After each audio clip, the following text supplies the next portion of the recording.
గ్రంథాన్ని నారదుడు దేవతలకు, వ్యాసుని కుమారుడు సుఖమహర్షి యక్ష రాక్షస గంధర్వులకు, వ్యాసుని శిష్యుడైనటువంటి వైశంపాయనుడు పరీక్షిత్ మహారాజు కుమారుడైన జన్మేజయ మహారాజుకు, నైమసారణ్యములో సూత మహర్షి సౌనికాది మహర్షులకు, ముని పండితులకు అర్థమయ్యే రీతిలో అందరి హృదయాలను ఆహ్లాదపరిచే విధంగా తెలియజేశారు.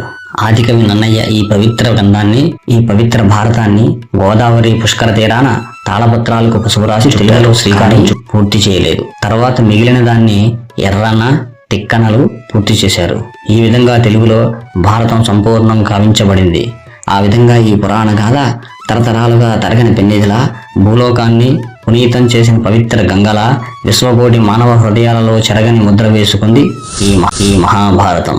ఈ వీడియో చూసిన ప్రతి ఒక్క మిత్రులకు నా విన్నపం, ఈ కంటెంట్ మీకు నచ్చినట్లయితే లైక్ చేసి మీ ఫ్రెండ్స్కు షేర్ చేసి ఇలాంటి మంచి కంటెంట్ కోసం మన ఛానల్ని ఫాలో చేయండి. అలానే ఈ వీడియోకి సంబంధించి మీ అమూల్యమైన సలహాలను, సందేహాలను కూడా కామెంట్ చేయగలరు. Thanks for watching.